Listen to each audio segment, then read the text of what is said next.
Yo. What up, what up, man? Hey, bro, Yeah, man. you Yeah. reminded me of how much I actually miss affordable bills, man. You were talking about $20 water bills, and I was like, oh my goodness. Oh, Yeah. I forgot that was a thing.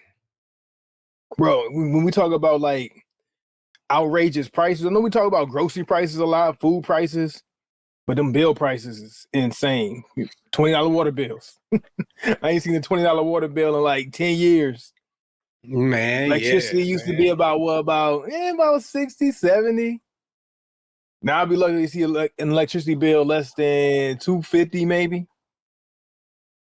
Cable Man, bill they used hit to me with be my about notification. $39.99 for some cable. Well, I done scrapped that, so I don't know no more. I had to get rid of cable. I'm like, man, you a waste of life. I don't It watch you. is. It is. I really don't. I really don't. If I watch anything on TV, I'm pulling up YouTube. I'm usually on YouTube with it. I don't even do the Netflix.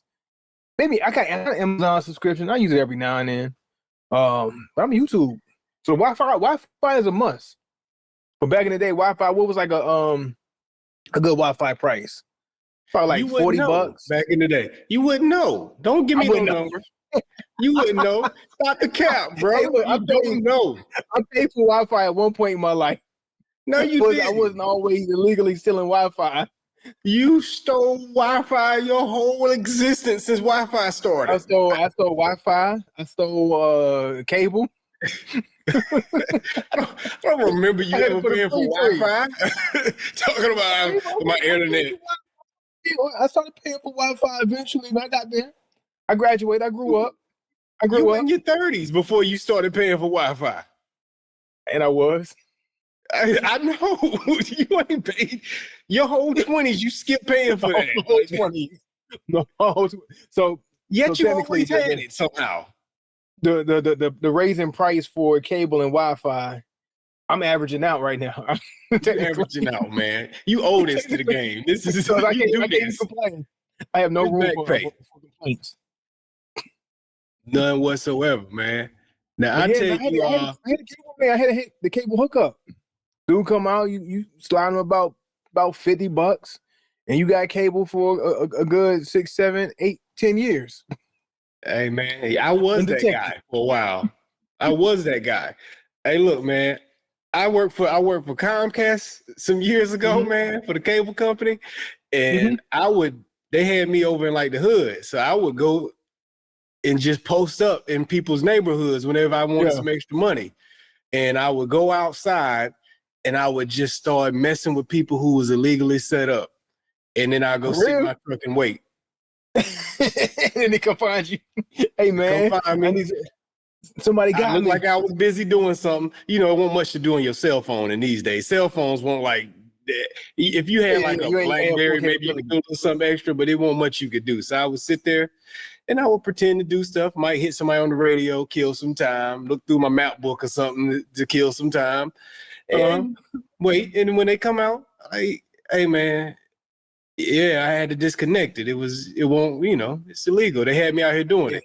You're like, look, Yeah, can you man, get me back I on? give you 60. I give you 60. You hook me back up. All right, man, I do it, man. Come on. Well, you got the 60. Let me get it. I walk back over to the machine, hook them back up. And look, this is what else I do. I make them think it was some hard work. I stay in there for like 5 or 10 minutes. But really all it You is doing something. you would just twist it onto Uh-huh. the number to the apartment. So if you're Yeah. apartment 45, I would just hold the cable that's connected to 45 and just wait, sit there holding 45. All right, let me connect it to a line, twist it on, and go. Done. Quick 60 Now, bucks. Easy. quick 60. You know what I'm saying? And the reason I would know it was illegal a lot of times is because people would just like the cable had like a little coil on the inside, and they would just jam the coil into it, and they wouldn't have like the Mm-hmm. actual twist cap to it. We put the Yeah. twist caps up there professionally. So if I gave you a twist cap, you'll last forever. You look That like you wasn't legit. you look legit now. Nobody ever have a way of knowing. If you just jammed in there, the people who were jammed in there, I just snatched them out and just wait for somebody to come and then give me some money. Yeah, then after that, I go eat lunch at American Deli or somewhere, get some wings and chill. Like, but I'm good for the day. Made a quick 60 on the clock. You know what I'm saying? Especially don't let me hit by 2 or 3 people in 2 or 3 neighborhoods. I'll Hey, be look, sitting that around was a an day's extra worth of work, 150. man. Cause you think Hey, about it, man. back in that day, like you was making about 8, 9, maybe $10 on the high end per work day. That's an $80 work day. Maybe less. Yeah. Depending on what you was getting paid. So you made most people's work day in that quick lick. Yeah, hey man, I hit about 3 people, about 150 in my pocket. You know what I'm saying? I'll be cool, man. Let's go to the club or something, man. Man, you You know remember what I'm when saying? 150 used to get you somewhere though? Bro, it get you so far. That was 150? groceries, a phone bill, and your night at the club. You know what I'm saying? Yeah. 20 You had a some good drinks. time with Yeah. 150. 150 used to Phone take bill you might have been places. about 40, $50. You know what I'm saying? You know, you pay that. You buy yourself as a single dude, another $40 worth of groceries or something. You know what I'm saying? That's 80 out your little bread. I still got what? Another 80 left over, 70, 80 left over, 20 at the club to get in. Man, Now I got 40 and 50 to spend on drinks. got a little bit extra. Like you splurging. You good. Like when I used to work at the Marriott, Of course, I used to make tips every now and then. We used to pay weekly. My weekly paychecks used to look like something like 250 to 270, 280 if I worked a little extra. Yeah. That was my weekly pay. I know. I get half of that in a day some days. 275 was my weekly. And I was straight. Couldn't wait for that Friday to come around and get my little check. Paper check, by the way. Just go to HR, pick up your envelope, open that bad boy up, hoping it got the number that you want on there. You know what I'm saying? I get enough hours this last week. All right, but I'm good. I'm good. I hit my number. Bet 250 or higher. That's all I aim for. 250 or higher. Make sure I had enough hours, and I'm good to go. But then don't let me get some tips on top of that. Let me hit a nice little day where I made like an extra $20, $30 that day. Throughout the week, maybe stack an extra $80 on top of that. Mm-hmm. Take me a long way. A long way. Yeah, bro. You used to have that tip stash, man. Your tip stash got fat after a while. I used to stack them fives. Fives. Hey, I need a five. I used to get ones. I'll switch them out at the register at the hotel. Just take out a five. Yeah. Boom. Put on them ones back. Give me them five. I'm stacking fives. That was my little joint. Yeah, man. I actually got a little knot of cash I've collected over, a little period of time here at the house. Mm-hmm. It ain't enough to come rob me for nothing, but it's just a little bit of cash. You know what I'm saying? Just a couple $100, maybe $300. Like he got cash at the house. He got cash at the house. Right. About $300. You know what I'm saying? Who got cash at the house? Because who got cash? Like, we just had the little penny jars. Yeah. Get like a big water bucket. Oh, you still got that little penny jar? Yeah, I got 2 of them. They full. Them things they can't. I don't add nothing else to it because if they just sitting around full, I guess I should cash them in. But I just left them. Like you remember rolling quarters? Do people still roll quarters? Rolling quarters, nickels, pennies, dimes, all of them. My pops used to do that. He used to have like the rolling machines. He used to put his nickels and pennies and quarters and dimes in a little joint. And then they get stacked up to a point. He'll put the little in there and get his rolls. I used to roll change too. Take it to the bank. Go ahead and let me deposit. Let me get some cash for this. Yeah, let me get about $10 off these pennies. Or the coin machine. Do they still have coin machines? Oh, like in when you go to Walmart or the grocery store, you just dump your change in there and they give you cash for it. Yeah, I forgot about those. They might exist. I just don't look for it no more. But who got coins? When's the last time you seen a coin? I got a little stash of coins, man. I ain't seen change in a minute. The coins I seen is I still got some sitting in my cup holder, and I just ain't took them out. They've just been sitting there for years. Years, bro. They've been sitting there like 4 or 5 years, and I'm just like, the only coins I've seen are the ones I had in I got my drawer, like in my dresser somewhere, and they've been sitting in there for like the last 5 years. I said something to my wife, like, I need to get this out. This looks ridiculous. And she like, I just leave it in case we need it when we at fast food or something. I'm like, who uses cash? When am I gonna need it? Like, she does hair, so she still gets cash tips occasionally.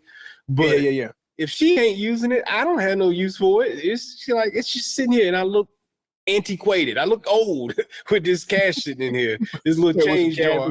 Change. So you think a homeless person would get offended if you pulled up? He's like, "Man, I want to get rid of this little change I got here," and you handed them them nickels and quarters. I think even they would get picky about that. Like, what's to do with this change? You give me quarters for? What am I gonna do with some quarters? They don't get offended, and I know this for a fact because they used to get offended back in the day when I would give it to them. So even more so now, even now that it's obsolete now. So like what we would do right after the club, and this is back in this is about 2006, circa 2006, we would get drunk, right, and leave the nightclub, and there would be these homeless dudes in Atlanta. Like there's these side streets where they would just be heavy at, and one of them happened to be near the club where we would park at, and we would drink on the way to the club. So we had these bottles of liquor up underneath the seats and stuff. So we would go mess with the homeless dudes afterwards. We would get our bottle out. You remember Bin Laden? You remember that deal? Yeah, I remember Bin Laden. Yeah, I remember Bin Laden. We were drinking Bin Laden and we would have it under the bottles and stuff, under the chairs. We pull it out. Yeah. Hey, y'all hit this right here. Y'all hit this right here. This is gonna be the good stuff. Like, oh yeah, give us some of that. And they had like their little cups and stuff for change. They'd be like, pour it in. We pour them some. But God, what are y'all drinking? Like they wouldn't eat the homeless dudes drink. It'd be like, it's that Bin Laden. Look at it. You know what I'm saying? It's that Vladimir. It's for y'all that's curious. But it had a Russian dude that looked like Bin Laden. They don't know what we're talking about. They don't know what we're talking about. Yeah, so the homeless dudes would like spit it out and they'd be like disgusted. Like, yo, what are y'all drinking? We can't drink this mess. Give us something better. Like, nah, man, don't worry about it. And then we'd be like, man, these dudes was cool, man. Hey, give them some money. And we go reach into the big change container in your car. Some people keep it in a cup back in the day or in your cup holder, reaching there, throwing a bunch of change. Now, what am I supposed to do with this, man? Get this out of here. They be mad. Like, this is in 2006. They was mad at us giving them change. Yeah. So when they didn't like our liquor, they were really ungrateful that I think back on it, man. Forget them homeless dudes, man. Like, then like what you had to give them to drink, it wasn't that Mad Dog or that Wild Irish Rose. You know what I'm saying? That's what they was drinking. We had them drink like we were drinking, like they were ungrateful, spitting it out, complaining about it. What you mad about? Mad about my drink? You mad about my money I'm giving you to change? So ungrateful. What options do you have?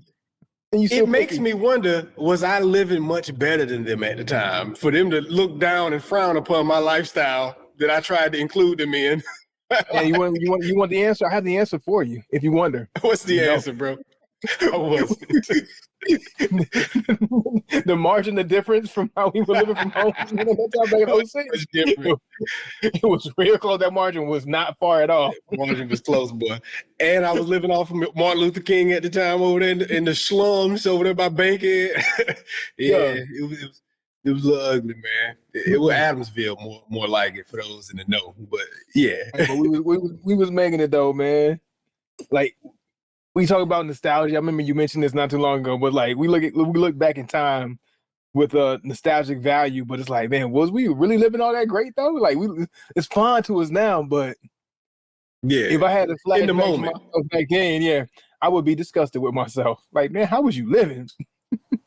you was okay with this?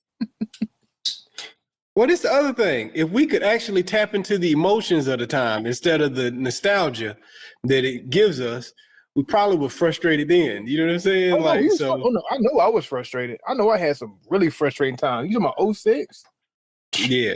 I was frustrated as a guy. Yeah. Back in 06, anywhere between 06 to 2013. Really 03 to 2013. Early adulthood, all the way until almost 30.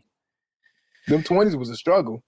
I wonder why you're able to look back on stuff with nostalgia, knowing that they were tough times, but why, when you look back, even if you're in a better place today, those times. Well, I think it's more so it's the fondness of what shapes you. You know what I'm saying? Like being able to come out on the other side of it, the positive side of things. Hopefully, for most people on the positive side of things, if you've gone through, the struggle and the survival of just trying to make it through, and you look back at it with like, man, this is what shaped me of who I am as an individual, a person, a man, a woman, or whatever it is, whatever it is that you became in life. whatever profession you're in or whatever, like just looking back at time and saying, I made it through these times. It's just the fondness of I survived the times. Yeah. Maybe that's what it is, man. But you look back and you also say some of those was good times. Nobody ever look back and be like, those were evil times. Like we all look back and be like, you know what? We had some good times there. Because the thing is, we made the best of it, right? Even though like we might be going through it. And I remember like sometimes in college or whatever, we had some dog days, but we made the best out of what we had, though. You know what I mean? Whether it was us eating off the Foreman grill, trying to figure out what we was gonna eat for the day, and or making up those email addresses just so we get a free meal. You know what I'm saying? You remember that? Yeah, I remember that. Remember that? Man, how we was doing it, man. How we never ran out of emails, man. We were like this. Okay. So on campus, there was this place that would give you your first free meal if you ordered online. Like, was it even ordered online, or you just had to provide an email address? You call in and provide an email address. You call it in. Yeah, because it wasn't online ordering. Yeah, you couldn't order online back then. This was 2003, so you call it in, right? Yeah, 2003. And you give them an email address, and it was a new email address that you register with them, like for I guess rewards. This is why when rewards like was first becoming a thing. Yeah, and you just sign up with the email. You give them an email, they give you a free meal. You get them chicken tenders with them fried, boy. Them joints used to be flames. Hey, what you trying to eat tonight? Hey, think about that spot. Hey, let's make an email real quick. Had a Hotmail, had an AOL, had a Yahoo, had just went across the different platforms, different carriers or whatever they call it, providers. Them waffle fries, man. Hey, look, and what we do, we would just walk down there, pick it up, and walk back to the dorm with it. Mm-hmm. Yeah. Well, actually, did we drive? I think I had my car there by that time. Yeah, but you couldn't park nowhere good, man. We won't drive. Yeah. Park game was horrible back in them days. Matter of fact, as I remember, where I used to park, my main parking spot used to be further than the spot there. Or on the side, like College Ave or something like that, whatever it was. You would have to, you would leave your car there for a whole week. We didn't get to go use your car until the weekend sometimes. Yeah, all the way back, all the way back to the front of campus or whatever, like on the other side where our dorms were. Leave it there the whole week. All right, on the weekend, we about to lose this spot. We used to walk all the way over there and do what we had to do. Boy, good old times, man. Good old times, man. I don't know if I would want to relive them, but if I could watch them on movie, maybe I would like to watch the DVD. You know what I'm saying? With the director's edition. I'd like to watch that. Like, like I would be entertained by it, just sitting back, watching, but reliving those times, you couldn't pay me enough to go back and relive those times. Well, now you could pay me enough. I could be bought. But willingly, I wouldn't want to live those times again. I have a feeling that we probably would be like kind of cringy at looking at ourselves. Like it would give us the cringes. You know what I'm saying? Because we're so much more developed from who we were. You know what I'm saying? Like, is that a foundation for who we are? It's a foundation for who we are, but we've evolved as people. Yeah, like absolutely. My old roommate, you know what I'm saying? I still keep in touch with him. He remembers everything. Like, sometimes he say stuff, and I'm like, I don't remember that. But if I said that, man, I'm sorry, man. I just apologize sometimes for my behavior 20 years ago, because it's just like I probably was on that time, man, but I ain't on that time today, man. Like, but he don't take it personal. But some of the stuff I be hearing, I'm like, ooh, I did that. Like, I did that, man. Yeah, you did that. Whatever they say he did that. But I mean that's the process of growing up and maturing. If we still behave like we behaved back then, it would be something wrong, right? If we still thought the way we thought like we did back then, that's a whole part of growth. That's a whole part of maturing and just not even consciously thinking about some of the things that we did or said or acted back in the day, but just the growth process of it. Like, you got to sit back and like, oh man, I know I did this. Some of the things we might want to address and like really harp on to do that 180, but some of it's just the process of living and being young and growing up, and then just growing past certain things. Right. Yeah, man. But man, we 20 in, man. I guess we should address who our stars of the show is today, man. Because let's go ahead and do that. Hey, man, I'm been smoking nice though, man. I'm gonna talk about my stick that I got right here. I'm smoking Fuente, man. I'm smoking Fuente. I love me some good Arturo Fuente. This bad boy is smooth so far. Okay, always a constant smooth. I don't know if they ever have anything that's just outside of this, just nice, really chill, mellow vibe. But every time I get a Fuente, it's always a chill, mellow vibe. So I'm smoking the Chateau Fuente King Tea. It's a Churchill, man. Smoking that Churchill. That Winston Churchill. Okay, my boy. Winston. Yes, I got a long one right here. So it took a lot of puffing to get this one going. Anytime you have a cigar that's this long, you got to do some work. That R. Kelly. Do some work to get it going. Say what? You got that R. Kelly, man. That's that joint Robert was choking on in the car. Well, hopefully you don't see me choke on here today. Let's not have no gas like that. Nah. Oh, so let me tell you about what I got though. Let me go ahead and fully introduce her. I got kind of excited about the Fuente of the Churchill. But I forgot to mention that the wrapper is Ecuador, Connecticut, and Cameroon. Sun grown. Let me see any other information I got off of it. That's pretty much it. Real smooth so far. So far, so great. So great. All right, so for me, I have the Davidoff Signature 2000 Tubos. I knew it. You knew it. Caught it. That's what I'm caught it. I asked you. I had it before I even had it lit. I asked you, can you tell what this is based on the bands? And I had it back. I had kind of hung right there. Yeah. Davidoff. So Davidoff it is. Now for this particular one, it's the part of the signature series. I have a Petite Corona, and it's got Dominican Republic origin. It's got Ecuadorian wrapper and Ecuadorian binder with some DR fillers within it. Okay. So that's what I'll be smoking on today, and it came in this little cute tube here. Okay. Hey, we both tubing today. It's where my King T came in. Yeah, I looked at that cigar today. Oh, did you?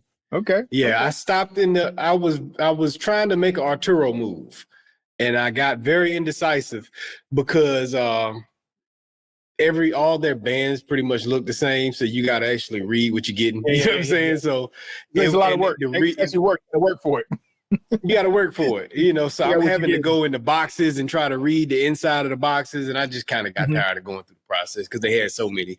I was like, all right, Arturo, moving on. My father's, and I kind of checked my father's, and I was like, I don't think I feel like my father's today. I quickly figured that out, so I kept it pushing, and I ended up in the Davidoff section, and I said, you know what? It's been a minute. Your number's been called. Come to the front. Let's see what we're going to do today. All right. So I was thinking about going with the 6,000 series.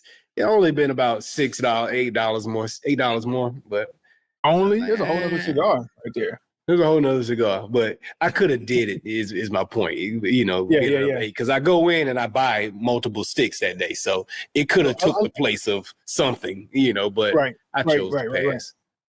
So Davidoff Signature 2000. So I have never heard of the Signature 2000 before, so I'm kind of curious to see what these 2000s, 6000s, or whatever. I'm gonna have to look them up and find out some more information about it. Oh, the signature series. Yeah. 2000 Tubos. 2000 is one, and then 6000 was another. And the Tubos is the one that comes in the tube versus not in the tube. It's like 50 cents more for the tube, So because I still don't trust this place's upkeep, I figured it's a little safer in the tube. Let me just. So you went to the spot where Garcon has moved to. Transferred to. Yeah, but Garcon still got it's a process. It's a process getting it back together. So I don't know if he's completed. In a month, I'll trust him. Give him some time. Let him cook. I got to let him cook. Yeah, he got to cook for a little while. So we'll see. Man, speaking of cooking, it's getting hot in the kitchen. We got a lot of allegations. We got a lot of truths that's coming out. One thing that we do know that's some truth is, or potential truth, is I'll be sure speaking his truth. Like, he's been speaking his truth on social media platforms and been talking his story, but in somewhat in a vague manner. Yeah. But now he's standing 10 toes down, and he's saying No, Diddy did this to me. No, Diddy did this to Kim Porter. Like he's putting a stamp on, and he's doing it on major platforms, major news stations like Fox and so on, and sitting down with renowned reporters and interviewers, whatever they call them, that do these like Today shows and stuff like that. And he's sitting down and he's calling a number. He's saying, "Look, I might be potentially on the witness stand, depending on what my lawyers advise. But yes, my health scare that I had that almost took me out. They had me in a coma for what, months? Diddy did this to me. Kim Porter's death? Nah, Diddy did that. He's saying it. I mean, now we've heard like the rumor and with Jaguar Wright saying this and saying that, and we got the speculations and all that good stuff. But now from the horse's mouth, we're hearing it. Man, it's crazy to think. It's crazy to think, man. We have arrived to the point where what has been done in the dark is the light is among us. Light shining, you know what I'm saying? The light is definitely beaming. It's here now. Spotlights are shining on this. And we're going to actually hear some people tell their story in detail. Now, this is where it gets weird at for all of us. Now we have to just make a decision. Think of it this way, right? You have to make a decision if you believe it or not, because we've always lived in a time in history in the past where everyone looked at people who said crazy stuff and called them crazy. And when I say crazy, I mean just anything that's not the norm. You know, so the idea that Diddy was doing this stuff 10 years ago sounds outrageous. 10 years later, it sounds like, wow, you know, this is possible. If people didn't look at Hollywood in that light, even just maybe 10 years ago, was it an undercurrent that existed? Yes, but to the forefront where society believes it. Yeah, it was still suppressed, like heavily suppressed. Like conspiracy, like you said. All conspiracy. But now we're at a stage where it's like, I'll be sure it's gonna sound a little, which people always dismissed it. So it always sounds a little conspiracy and kooky. But now that all the other information is coming out and you got there's government supporting it. And now it's just like it starts to mess with your head of your perception of reality and, you know, what's possible. When you hear this, and if it's proven to be factual, now we all got to look at some of these old conspiracies. We got to question the business. Yeah, we got to question everything. Everything needs to be questioned. And you know, I'm not gonna say I've never been a conspiracy theorist, because I have been a conspiracy theorist. So I'm just a selective conspiracy theorist, right? But the way I always operated was, I never believe what I hear, or I never believe what I see. You know, what's the phrase? Believe none of what you hear and only half of what you see. Yeah, that's pretty much how I've always like kind of operated. As in, I know they're telling me this and they're saying that, but the truth is not. It's not what they're trying to make it seem like it is. You might see something on the news. Like, I even feel like sometimes news reports can be are fabricated. Like, they make up news stories. When you see those videos, not sometimes, when you see those videos where they have people playing clips from all over the country and they're saying verbatim, word for word, the same, reporting the news word for word, like off of a script. Yeah, that's crazy. It's fed a script that, all right, this is the agenda and the news that we're going to push out. This is the story we're going to tell right now. All right. In all these towns across the country, they're saying the same thing. Like, same thing. Almost, like you said, almost word for word. Almost word for word. I've seen those clips before. Yeah, they'll have the video like with like 30 different places all in one screen, like just lined up, and they all just quote it at the same time. That's insanity. The fact that exists, like, and this is prior to AI. So this is reality. Reality is like, this is something that's actually happened, and they're feeding us this stuff. It's not a fake. It's not a fake out. I mean, it is a fake out, but it's not a like, to where people are making something up, to where this is not a true thing that's happening, where we're potentially making up news stories just to push agenda for, get our minds thinking a certain thing, or put the country or the nation in an uproar about something, to drive a narrative or whatever it is that they, whoever they is, whoever you want they to be, to push their agendas. So anytime I get news stories, I'd be like, dang, that sounds terrible. Man, that sounds tragic. But then I'm also like, but did it really happen? You never know.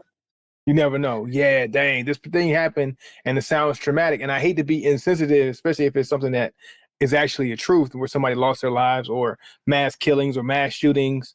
But a lot of times I'll sit back and be like, I don't know. I don't know. I wasn't there. I didn't see it. Yeah. It's all the act. It's all the play. You know, I remember the mass shooting at the elementary school, and I'm not saying that was a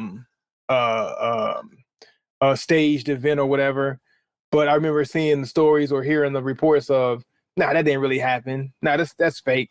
It's staged, or it's what was that elementary school?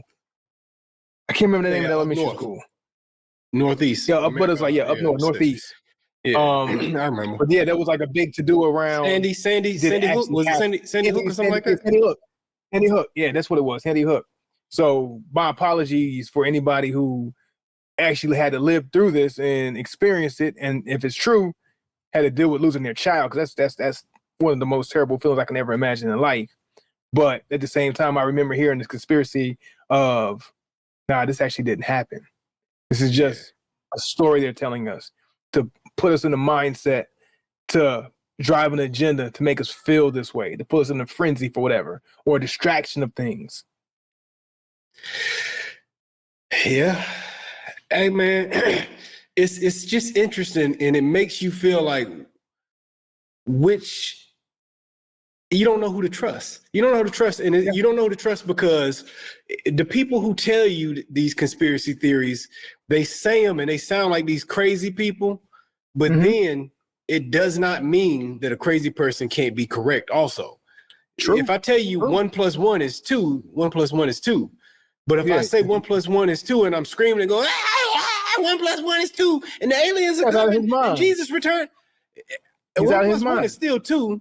But that's what they can say. But now I'm not a reliable resource because I'm going crazy, and they like, this dude's out of his mind. Why would you believe anything he says? But it does not discredit 1 + 1 = 2. You know what I'm saying? Even though I did it with all this stuff. So, but you almost have to have a little bit of craziness to go out and spread these messages. You know what I'm saying? The stuff Jaguar Wright says, she looks out of her mind when she's talking. They try to paint her as crazy for so many years. She looks crazy though, but you gotta have the tenacity of crazy to go out and do this anyway. Yeah, to go against the grain, to go against the norm, and go against what everybody else is going with. You gotta have a little bit of crazy to do it. A little bit. Gotta be. Yeah. And on top of that, if you've actually lived through these experiences, you might be affected by them and be a little crazy afterwards. Yeah. So I get it, but at the same time, it makes it tough to listen. It makes it tough for those people that look at them and go, she look crazy. But it does not discredit 1 + 1 = 2 just because she look crazy. Does not negate the facts. Yeah, but that makes the story better for the people, for them. Yeah. You know what I'm saying? Because they can say, oh, well, crazy saying it, so people ain't gonna believe it. Yeah, so now that divides us. Discredit the messenger, not the message. Yeah, and that's all they have to do. Well, she's crazy. Why would you believe anything she say? You know, and then there's a group of people that's like, but 1 + 1 = 2. And other people are like, but look who's saying but she's crazy. Yeah. And now we're divided as a people. We can't ever come together to overcome them. And that's one thing Al B. Shore was saying in his interviews. He was like, I'm crazy. And he used this beautiful example to say, I'm crazy because I believed at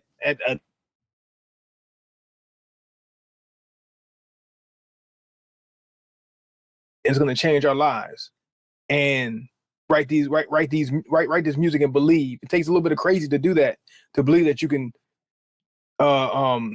take on a feat that's going to change your life and trajectory of not only your life, but a record label's life, a bunch of other people's, your whole family's bloodline, all that stuff. Like, how you're just going to just shift things with believing you can write a song that's just that great. But he said, so I might be a little crazy. I can believe something like that and achieve something like this. But one thing, I'm not a liar. I might be a little crazy because I can believe beyond the surface of where I am. But one thing I'm not is I'm not a liar. Good Well point. put. Good point. So they try to paint me as crazy. That I'll be sure he's just saying crazy things. He's saying crazy things. But you might want to call me a little crazy because it takes a little crazy to stand up and speak like this.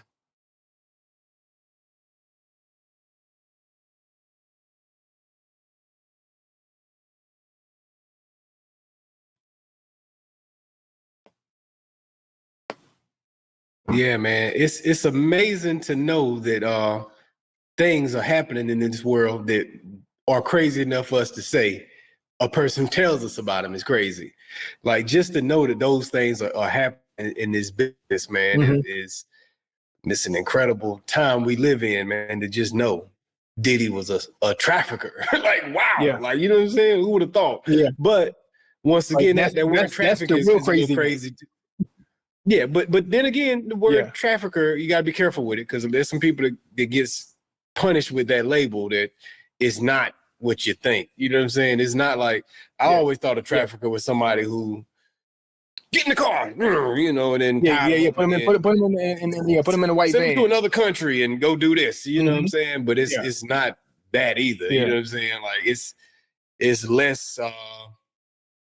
less interesting than that. You know, a trafficker can be, hey, girl, what you doing tonight? Yeah. I'm gonna send the jet to come pick you up. Yeah, daddy, come send it. You know, and then she'll bring fly some of you your in friends. and bring your girls, and then we have a good time. And then, all right, y'all gotta go back home. And I'm trafficking. That's considered trafficking still. Yeah. Yeah. Or sending a bus to go pick up a bunch of people and bring them back, or one person. And I'm gonna send somebody to come get you from Cleveland, Ohio, and take you back to New York. Yeah. It's trafficking. It is that too. You know what I'm saying? So what an interesting time to be alive, man. What an interesting time. Speaking about about to break it, I guess. Say what? I'll be sure it's about to really hit us off with some stuff though, man. It's gonna be interesting to see how it play out if he is called to it's wide open, testify. Man. But speaking of believing things, how do you feel about what they're saying about Smokey Robinson? Do we believe what's happening? The allegations. What is give us the allegations, because I heard Smokey and Byron Scott was involved. I know more about Byron's case than I know about what they got on Smokey. But I heard his name was involved, but I don't know what they're alleging against the GOAT. This is what news reports are saying.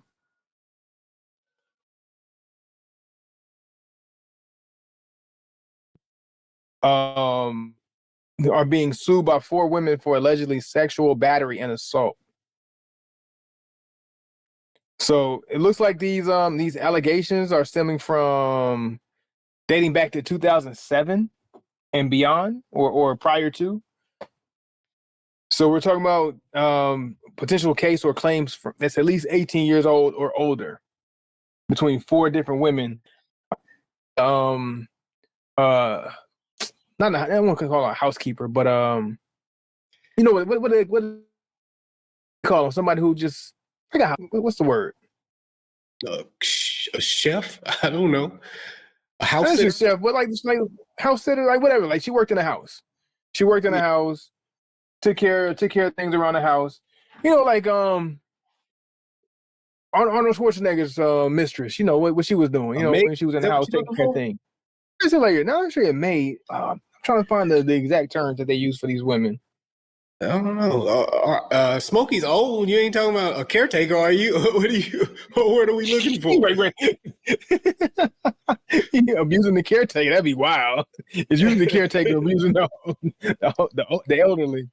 But either way, an 85-year-old man, just like in the case of Cosby, who was 81 when his situation was going down, to put out a lawsuit for $50 million, I believe it is, $50 million. Smokey ain't got 50 million. He probably got more than that. If he's been stacking right, he should have way more. You know the game didn't treat them guys good back when Smokey was on top. But he was a writer and producer though, not just the game artist. Didn't treat them guys good back when Smokey was the king. But he was right next to Barry though, like Barry Gordy. Them guys had the money.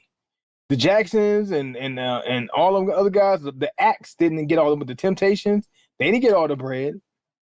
Smokey, he might I have a little don't. bread. He might have a little bread. If he went back and got some stuff cleaned up back after laid down the line, then maybe. But 50 million to take 50 million, let's say he do got some bread. That's it. That's gotta be all of it. Like That's all he got. But I don't know, man. I hate seeing stuff like this.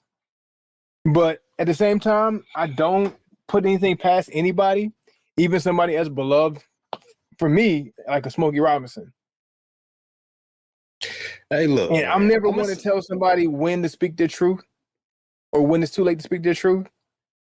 But to wait till somebody's 85 years old to come after them, that's wild. Yeah. Oh, That's she wild. want his catalog. She want the catalog. I want everything that pen was worth.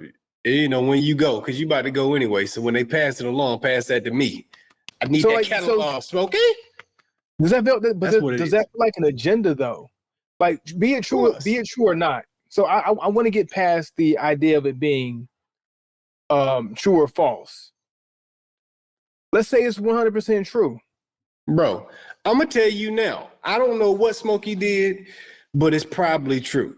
And I'm gonna tell you it's probably true based off the actual not the ties, but based off of what they're charging, they're accusing him of. Okay. You said assault, and what was the other one? Sexual assault and battery.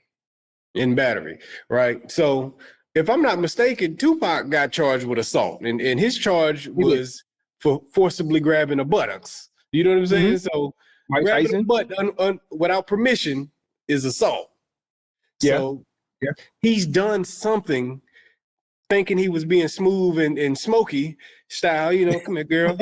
All right, good job, girl. And tapped on the booty when she walked by or something. He did something to that effect, but it was smooth and she didn't like it and she held on to it all them years.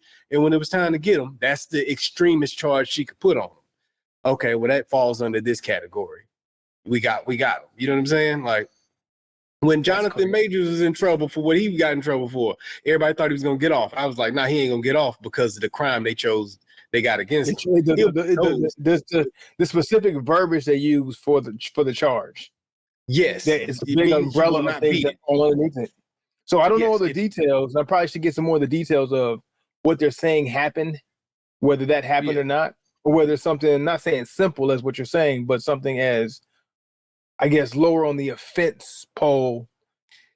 Assault is going to fall lower on the assault's going to fall lower on the offense realm. So therefore, the fact they chose exactly what it's going to be categorized as. They didn't go for the home run. They went for exactly what we can get. But 50 mil for a cheat, that's a little extreme. Hey, bro, you aim for the mountaintop and you aim for the stars, and if you can, be among, well, what's the saying? Aim for the whatever it is. Shoot for the star. No, shoot for the moon. And be amongst the stars. Yeah, there you go. Which is a terrible saying now that I'm actually processing that. The stars are nowhere nearby. The moon is a lot closer than the stars. Shoot for the stars. That way, if you miss the stars, you're beyond the moon. You're beyond the moon is the actual way this should go. Yeah. This is ridiculous. The stars are all suns. They're very far. So we have a case. This is what we need to do without saying too much. Them individuals from Sugar Bears. That girl that smacked her cheeks all in my face that night. I got a case against her. And she better not be one of these famous rap girls right now. Like, hey, look. See if she down with Glorilla. You never know. And the other one that was Sexy Red or somebody that got me that night. Like, yo, like, nah, but women, they be getting away with a lot of stuff though, man. Like, it's because we disgusting and we like it. Say what? That's because we're disgusting and we like it. But you know what I'm saying? Like, you didn't like it. I didn't enjoy it that night. You were disgusting.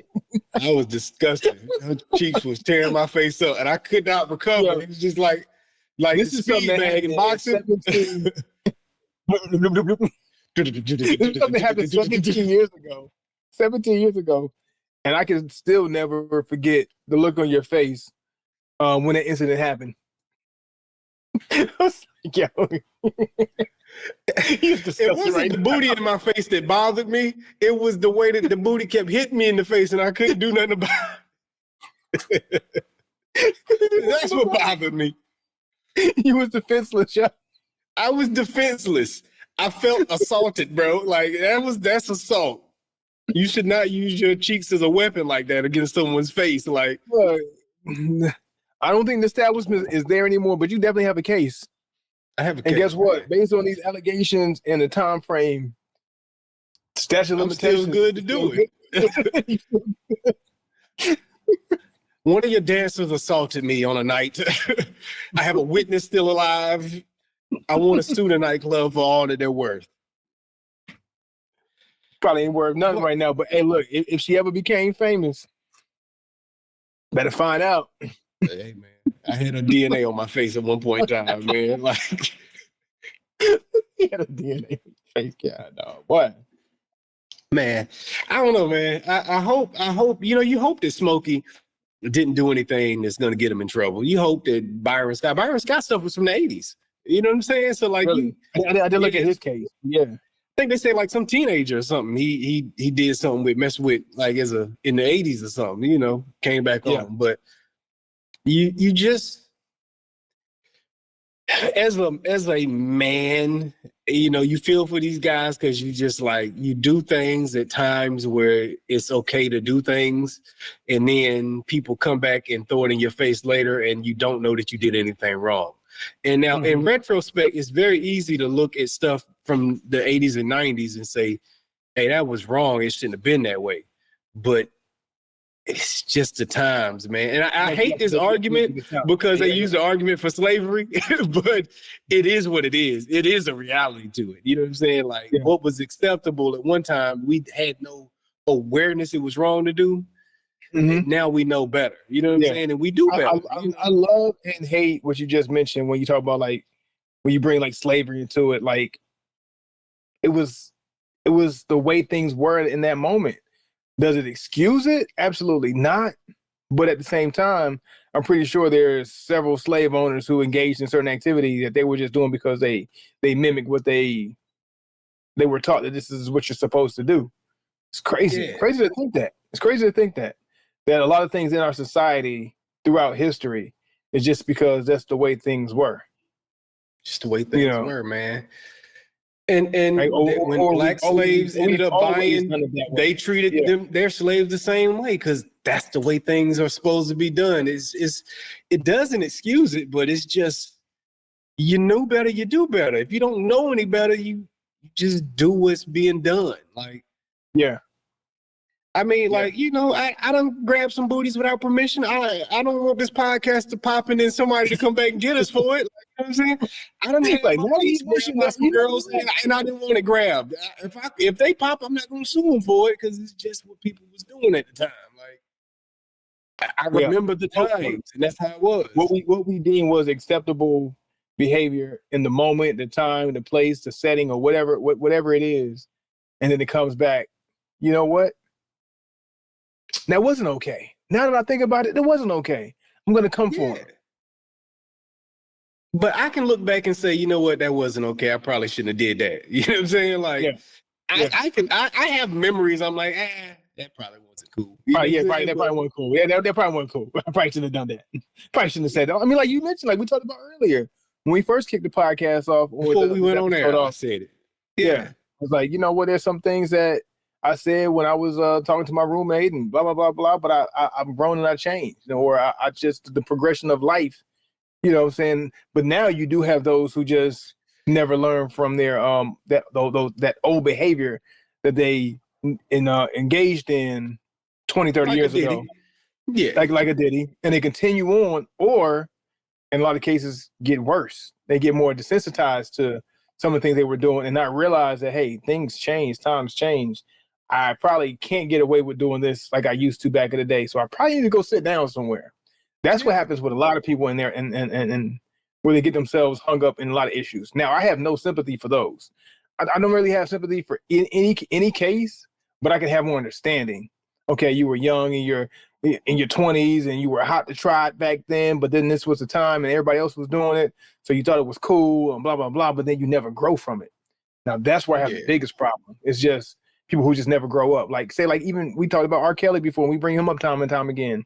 But if my man was 50 years old, not living with two young teenage girlfriends or young 20-year-old girlfriends, you probably wouldn't have gotten in trouble that last time. If you would have sat down, was single and didn't mess with the females like you were and act like a gentleman who was 50 plus years old, you probably wouldn't be dealing with the same issues that you're dealing with now. You probably wouldn't be locked up right now. You just go and sit down somewhere and just chill. And I think that's maybe like, say, like a Mike Tyson, and you see like how he's changing his demeanor and certain things. He's shifted. I don't know if he engages in certain activity that we just don't know about yet, or you got like a Shannon Sharp who's going through issues and he's 50 plus.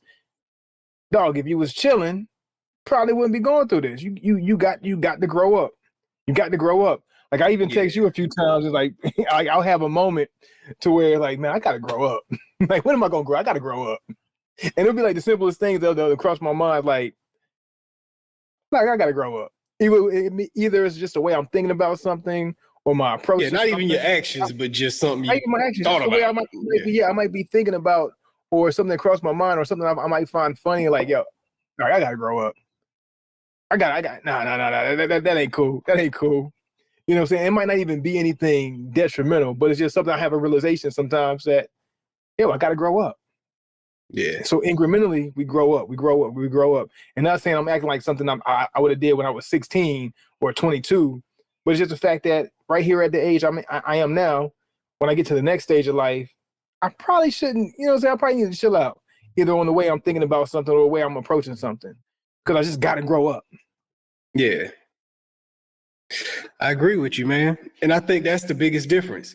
Is Bill Cosby, was he at this stage of life thinking it's okay to give Spanish, whatever the little pill was he was giving to women? Probably not. He probably not. wasn't thinking like that no more. I would hope in 70, 80 that you would like, you chill out on the Spanish fly. The Spanish fly, yeah. I would think that Bill outgrew that, but he took his punishment for it. And was he doing something that was probably common in the entertainment business at the time? Absolutely. From what I heard, all accounts say, it was common. Bill just happened to be the fall guy for it, you know? Yeah. So, I mean, he falls into that category, what we're talking about, the people who probably grew, you know, probably wasn't doing it no more. But you got to be held accountable for what it is. But sometimes, you know, can we have a conversation about it? Like, can't you see where I'm at in life and I see where you at in life? And if I come to you as a man and I say, that affected you, I'm so sorry, because I can look at that and say that was wrong. Kobe did it. Like, Kobe did. Kobe did it with the girl in Colorado. He looked at it. He said, you know what? I apologize for that experience and my participation in it and how that made you feel, because I never put myself in your shoes to see how you might have saw that encounter. In his mind, they had something consensual. But when he was able to put himself in her shoes, he was able to say, you know what, that from your point of view, I can see how that was wrong. And I'm sorry for that. And that's a mature thing to do. Some people said that makes you guilty for saying it that way, but it don't make you guilty, but you do have to understand we're all having our own individual experiences, even when we're sharing an experience. My encounter ain't your encounter. If me and a girl getting it in, it could be the greatest thing in the world to me. And she might be like, he don't know this is awful, and I'm never going to call him again afterwards. You know what I'm saying? Like, and we're both sharing this experience with two different points of views of it. So, you know, that's the maturity, and honestly, that's the blueprint for growth in life.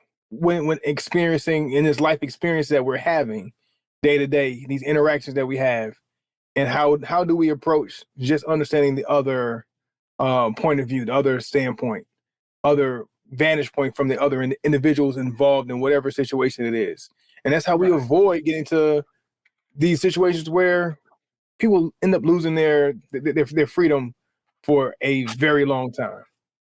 Right. But this is the other tough thing about it. You can't go around through life asking people how they feel all day long. You annoy the hell out of people. But so, I mean, but and then on the other end, if you are dealing with a situation to where something made you feel some kind of way, it's good to bring up that conversation and allow that person to rectify it at least. Yeah. Yeah. You never know. You never know. Everybody's not evil that makes a mistake. You know, sometimes we just don't know no better. And it could be due to the times. It could be due to experience, upbringing, a lot of factors, you know. But, you know, if you're doing something punishable, I guess, and they rich, go get your money, I guess, sisters. You know what I'm saying? Go get your 50 mil, because obviously that's the number these days. It's 50 mil. So I think you might want to ask for 50 mil from Sugar Bears, whoever the owner is, wherever he is in life, man. he or she. Yeah, we'll have to do that. 50 mil. That's the minimum. 50 it is. 50 it is. Anyway, man, well, let's review these sticks, man. Yeah.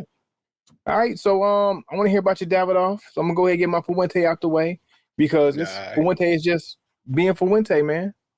Fuente is being Fuente. I have nothing but great things to say about Fuente time and time again, and it's no different today. So my Fuente Chateau Fuente King Tea, my Churchill. Look at that bad boy. I burned it real suspect. Yeah, it looking like me right there. You looking like me. But it's a Churchill, man. That's a challenge with a Churchill. You're not going to get it's hard to get a burn from a cigar that's this long, even all the way down. So I think I did okay. So. Give me a pass. Give me a pass on this one, man. You got a pass, man. I seen you do worse with other cigars, you know. So this right here is a good one considering the circumstances you were dealing with. Yeah. But hey, tasting notes, man. I got like a little bit of a light pepper, and that's different from Fuente. Fuente doesn't really hit you with a little bit of with a lot of pepper, but this one had just a touch, like just a little taste. It got in there a little bit, but not in the beginning. The beginning was really, really smooth. It came at the tail end of that first third. Of course, that first third was very long, so I'm just at the tail end of that first third. Actually a savory type of smoke, a savory chill smoke. So not a lot of different strong flavors here and there, but just dialed in earthy tobacco, oak notes with some pine. Like a pine. Is a pine oak? Is that a good term to use? Can you have a oaky pine? I don't know, but that's kind of what I have. A little bit of like brown sugar notes that I'm tasting, which is a really good complement to all the other notes I'm getting from this cigar. But the EQ for this cigar with all with the different tasting notes, that pine, that oak, the pepper, and the brown sugar spice is really, really, really good. Really chill smoke, really vibey smoke. So if you want a good evening, even a morning, but I like an evening smoke with this one, right? To where it's really gonna take the chill and take all the weight of the day off kind of smoke. This is that kind of smoke for me. So I can see myself after a long day grabbing one of these Fuentes and just being like, woosah, and enjoy these flavors as their EQ just nicely, even kill cigar. Packaged very well, constructed very well. So with this stick right here, with this Fuente, I'm going to give this no less than a 4.3. So I smoked the King, something that was called the King last week. This one's labeled the King too. This one definitely takes the crown when we're talking about royalty. Okay, my boy. That's about the rating that you expect from Fuente, man. That's how they get down on a consistent basis. So it's 4.3 for me with this Davidoff signature 2000 Tubos. I'm kind of torn with the notes a little bit. You know, there is definitely a sweetness to it, but in a subtle way. It doesn't stand out. It's a creamy cigar. It's got a little bit of spice, a little peppery spice, more peppery type spice to it. It's got some coffee notes, definitely. It's got some earthy notes and some woody notes. And I had a note I was really struggling to figure out on the retrohale. And as soon as you said pine, it kind of put me in the mind of what I had. So I'm going to go with pine, even though I don't know if that's the best way to describe it, but when you said it, it felt right. So I feel like there's something in the realm of like a pine type note also, which is strange because I never noticed a pine note. I never thought to say pine before until you said it. I'm like, what kind of what this is? I've been trying to figure out. Like, but that's essentially what I picked up on from it. This cigar's had a good draw. I'm back with having a good burn going on. I haven't had a good burn in a very long time. So even Steven. I'm even Steven. I'm back in the game. So shout out to Davidoff for that. So overall, I would say this cigar is a good quality cigar. Good quality cigar, like you would expect from Davidoff. They do well. It's got the lighter Ecuadorian wrapper on it, which tends to be, stuff that I don't love as much, but it's not super light. It's not super light either. So, you know what I'm saying? So it managed to hold it together, but it did have a little bit of the light skin vibe, just a little bit, some of that dryness that comes with it, but not quite entirely. Yeah. I would say overall for this, I'm going to give this stick a even 4 from 1 to 5. Even 4. It cracks the 4. Everything about it is good. Some of why I don't go higher, probably preference. I can see other people going potentially higher on this right here. But for me, I'm gonna put it at an even 4 because everything is done well. For Davidoff, that's kind of low for Davidoff, ain't it? I don't think so. I don't think so. I don't think so. Nobody's incapable of falling beneath a 4. And if you fall in the 4 range, like we always say, that is the elite range. So, at first I thought that myself. I was like, if I say 4, is that low for them? I'm like, I talked myself out of it. I'm like, nah, that's a great score. A 4 is always a great score. Even if you get a 3.7, 3.8, you're a good cigar. Still top you know what I'm saying? Like, yeah. Still top-notch cigar. So, that's why I put it at. Okay. Hey, we've been smoking good lately. So I'm enjoying this smoke. It's going to be a good ride. I'm going to finish this bad boy out today. I need this one today. Yeah, mine's almost done, so I'll probably finish this off here myself.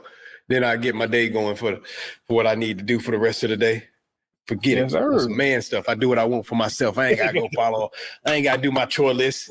Put my chest out. Honey-do list, all that good stuff. Yeah. I ain't no punk. But anyway, man, that's it for this week's episode, man, of the Cigars and Everything Else podcast, man. Shout out to LB Shore, man. Good luck. Hey, stand on it. Stand on that, man. And Cassie Ventura might be coming out too, man, this upcoming week. Next week's episode may be interesting. Maybe interesting. I hear she might take the stand next week. We'll see. We out.